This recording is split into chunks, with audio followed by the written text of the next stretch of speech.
ಇವತ್ತು ನಾನು ವಜ್ರಮುನೇಶ್ವರ ದೇವಸ್ಥಾನಕ್ಕೆ ಬಂದಿರೋ ಅಂಥದ್ದು ಕನಕಪುರ ರೋಡಲ್ಲಿ ಬರೋ ಅಂಥದ್ದು. ಸೊ ತುಂಬ ಹಳೆಯ ದೇವಸ್ಥಾನ ಇದು. ವಜ್ರಮುನೇಶ್ವರ ದೇವಸ್ಥಾನ ತುಂಬಾ ಇಂಪ್ರೂವ್ಮೆಂಟು ಡೆವಲಪ್ಮೆಂಟ್ ಇವಾಗಾಗಿದೆ. So once upon a time ತುಂಬ ಹಳೆಯ ದೇವಸ್ಥಾನ, ಕತ್ಲೆಯಲ್ಲಿರೋದು ಈ ದೇವರು. ಸೊ ತುಂಬಾ ಒಂದು ಶಕ್ತಿ ಇರೋ ಅಂಥ ದೇವಸ್ಥಾನ. ಸೊ ಇಲ್ಲಿ ಬಂದ್ಬಿಟ್ಟು ನಾನ್ ವೆಜ್ ಮಾಡ್ತಾರೆ. ಎಷ್ಟೋ ಜನ ಮನೆ ದೇವ್ರ ಆಗಿರೋ ಅಂಥದ್ದು. ಸೊ ನಿಮ್ಮ ಮನೆ ದೇವರೇನಾದರೂ ವಜ್ರಮುನೇಶ್ವರ ಆಗಿದ್ರೆ ಕಮೆಂಟಲ್ಲಿ ಕಮೆಂಟ್ ಮಾಡಿ. ಸೊ ತುಂಬ ಚೆನ್ನಾಗಿತ್ತು ದೇವಸ್ಥಾನ.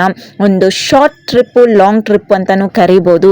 ದೇವಸ್ಥಾನಕ್ಕೆ ಹೋಗಿ ಬಂದರೆ ಒಂದು ಪಾಸಿಟಿವ್ ವೈಬ್ಸ್ ಇರುತ್ತೆ. ಸೊ ಅಲ್ಲಿ ಬಸವನ ಇರೋರು, ಬಸವನ ಬಾಯಿಯಿಂದ ನೀರು ಬರೋದು ನಾವು ಚಿಕ್ಕ ಹುಡುಗರಲ್ಲಿ. ಇವಾಗ ಕಲ್ಯಾಣಿ ಟೈಪ್ ಎಲ್ಲ ಮಾಡಿದ್ದಾರೆ, ಅಲ್ಲಿ ಬಸವಣ್ಣನೂ ಇದ್ದಾರೆ, ಬಟ್ ಬಸವನ ಬಾಯಲ್ಲಿ ಇವಾಗ ನೀರು ಬರ್ತಾ ಇಲ್ಲ. ಸೊ ತುಂಬ ಒಂದು ವಿಶೇಷ ಇರೋವಂಥ ದೇವಸ್ಥಾನ. ಸೊ ಎಷ್ಟೊಂದು ಜನ ಬಂದು ಅಲ್ಲಿ ನಾನ್ ವೆಜ್ ಫಂಕ್ಷನ್ಗಳನ್ನ ಕಂಡಕ್ಟ್ ಮಾಡ್ತಾರೆ. ಒಂದು ಎನ್ವೈರ್ಮೆಂಟಲ್ ಆಗ್ಬೋದು, ಅಲ್ಲಿ ನಾನ್ ವೆಜ್ ತುಂಬ ಅಕ್ಕಪಕ್ಕ ಅಲ್ಲ, ಒಂಥರ ಬೆಟ್ಟ ಟೈಪು ಒಳಗಡೆ ಇರೋದು, ತುಂಬಾ ಒಂಥರ ನೇಚರ್ ಫ್ರೆಂಡ್ಲಿ ಇರೋವಂಥ ಎನ್ವೈರ್ಮೆಂಟಲ್ ದೇವಸ್ಥಾನ ಇದು. ತುಂಬಾ ಖುಷಿಯಾಗುತ್ತೆ. ಈ ದೇವಸ್ಥಾನಕ್ಕೆ ನೀವು ಯಾರಾದರೂ ವಿಸಿಟ್ ಮಾಡಿದರೆ ಕಮೆಂಟಲ್ಲಿ ಕಮೆಂಟ್ ಹಾಕಿ, ವಿಡಿಯೋನ ಲೈಕ್ ಮಾಡಿ, ಶೇರ್ ಮಾಡಿ, ಸಬ್ಸ್ಕ್ರೈಬ್ ಮಾಡ್ಕೊಳ್ಳಿ. ನಾಗವೇಣಿ ರಾಜಪ್ಪ ಯೂಟ್ಯೂಬ್ ಚಾನಲ್ಗೆ ಬೆಲ್ ಬಟನ್ನ ಪ್ರೆಸ್ ಮಾಡಿ. ನಾನು ಪ್ರತಿ ಸತಿ ಹಾಕೋ ವಿಡಿಯೋಸ್ ನೋಟಿಫಿಕೇಷನ್ ನಿಮಗೆ ಬರುತ್ತೆ. ಮಿಸ್ ಮಾಡಿದ್ರೆ ಪ್ರತಿಯೊಂದು ವಿಡಿಯೋಸು ನೋಡ್ಬೋದು. ಸೊ ಯಾರೆಲ್ಲ ಈ ದೇವಸ್ಥಾನಕ್ಕೆ ಹೋಗೋದಕ್ಕಾಗಲಿಲ್ವೋ, ಹೋಗಬೇಕು ಅಂದ್ಕೊಂಡಿದ್ದೀರೋ, ಹೋಗಿ ಟೈಮ್ ಬಿಡುವು ಮಾಡಿಕೊಂಡು ದೇವಸ್ಥಾನಕ್ಕೆ ಹೋಗಿ ದೇವಸ್ಥಾನ ವಜ್ರಮುನೇಶ್ವರ ದೇವಸ್ಥಾನದ್ದು ಆಶೀರ್ವಾದ ತಗೊಳ್ಳಿ. ಇವಾಗ ಈ ವಿಡಿಯೋ ನೋಡಿ ಆಶೀರ್ವಾದ ತಗೊಳ್ಳಿ.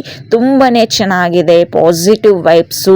ಒಂಥರ ಡೆಡ್ ಎಂಡಲ್ಲಿ ಇರೋ ಥರ ಒಂದು ದೇವಸ್ಥಾನ, ಡೌನಲ್ಲಿ ಇರೋವಂಥ ಒಂದು ದೇವಸ್ಥಾನ, ಎನ್ವೈರ್ಮೆಂಟಲ್ಲಿ ಇರೋವಂಥ ದೇವಸ್ಥಾನ, ತುಂಬಾ ಶಕ್ತಿ ಪವರ್ಫುಲ್ ಇರೋವಂಥ ದೇವಸ್ಥಾನ ವಜ್ರಮುನೇಶ್ವರ ದೇವಸ್ಥಾನ.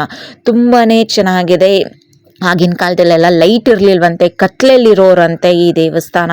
ಸೊ ತುಂಬಾ ವಿಶೇಷ ಇದೆ, ಸ್ಟೋರಿಗಳು ಈ ದೇವಸ್ಥಾನ ಬಗ್ಗೆ ಇದೆ. ಸೊ ಇವತ್ತು ನಮಗೆ ನಮ್ಮ ರಿಲೇಟಿವ್ ನಾನ್ ವೆಜ್ ಮಗುಗೆ ಕೂದಲು ತೆಗ್ದಿರೋ ಅಂಥ ಒಂದು ನಾನ್ ವೆಜ್ ಫಂಕ್ಷನ್ಗೆ ಇನ್ವೈಟ್ ಮಾಡಿದ್ರು, ನಾವೆಲ್ಲ ಹೋಗಿದ್ರಿ. ಸೊ ನೀವು ಏನಾದರೂ ಬಂದಿದ್ರೆ ಕಮೆಂಟ್ ಮಾಡಿ. ಸೊ ಆ ದೇವಸ್ಥಾನದ್ದು, ವಜ್ರಮುನೇಶ್ವರ ದೇವಸ್ಥಾನದ್ದು ಒಂದು ದೃಶ್ಯ ನೋಡಿ ನೀವು ಆಶೀರ್ವಾದ ತಗೊಳ್ಳಿ. ಸೊ ವಿಡಿಯೋನ ಕಂಪ್ಲೀಟಾಗಿ ಫುಲ್ಲಾಗಿ ನೋಡಿ. ಸೊ ನಾವು ದೇವ್ರ ದರ್ಶನ ಎಲ್ಲ ಮುಗಿಸ್ಕೊಂಡು ಊಟಕ್ಕೆ ಸಖತ್ತಾಗಿ ಊಟ ಅರೇಂಜ್ಮೆಂಟ್ ಮಾಡಿದರು. ತುಂಬಾ ಒಂದು ಫೆಸಿಲಿಟಿ ಇತ್ತು. ಯಾರು ಹೋಗಿದ ತಕ್ಷಣ ನಿಂತ್ಕೊಂಡು ಊಟ ಮಾಡಬೇಕು, ಕಾಯಬೇಕು ಅನ್ನೋ ಫೆಸಿಲಿಟಿ ಇರಲಿಲ್ಲ. ತುಂಬಾ ಪ್ರೆಷಸ್ ಆಗಿ ದೊಡ್ಡ ಪೆಂಡಲ್ ಹಾಕಿ ಚೌಟ್ರಿಗಳಿರುತ್ತೆ ಅಲ್ಲಿ, ತುಂಬ ಚೌಟ್ರಿಗಳಲ್ಲಿ ಅನ್ನದಾನ ಪ್ರಸಾದ ಎಲ್ಲ ಹಾಕ್ತಾಯಿದ್ರು. ಇದು ಕಲ್ಯಾಣಿ. ಆ್ಯಕ್ಚುಲಿ ಇಲ್ಲಿ ಇವಾಗ ತುಂಬ ಇಂಪ್ರೂವ್ಮೆಂಟು, ಚೇಂಜಸ್, ಡೆವಲಪ್ಮೆಂಟ್ ಮಾಡಿದ್ದಾರೆ. ಸೊ ಈ ಒಂದು ಕಲ್ಯಾಣಿದಲ್ಲಿನೂ ಟಾಟಾಯ್ಸ್ ಎಲ್ಲ ಇತ್ತು. ತುಂಬಾ ಚೆನ್ನಾಗಿತ್ತು ಟಾಟಾಯ್ಸ್ನೆಲ್ಲ ನೋಡೋದಕ್ಕೆ. ಬಸವನ ಬಾಯಲ್ಲಿ ನೀರು ಬರೋದು ನಾವು ಚಿಕ್ಕ ಹುಡುಗರು ಇದ್ದಾಗ. ಸೊ ಇವಾಗ ಈ ಕಲ್ಯಾಣಿ ಕಟ್ಟಿಬಿಟ್ಟು ಈ ರೀತಿ ಒಂದು ಡೆವಲಪ್ಮೆಂಟ್ ಮಾಡಿದ್ದಾರೆ. ತುಂಬಾ ಚೆನ್ನಾಗಿತ್ತು, ನೋಡೋದಕ್ಕೆ ಖುಷಿ ಆಗ್ತಾಯಿತ್ತು. ಸೊ ನೀವು ಕಂಪ್ಲೀಟಾಗಿ ವಿಡಿಯೋ ನೋಡಿ ಸೊ ಖುಷಿ ಪಡಿ. ನಾವು ಊಟ ಮುಗಿಸ್ಕೊಂಡು ಮನೆಗೆ ವಾಪಸ್ ಬಂದ್ರಿ.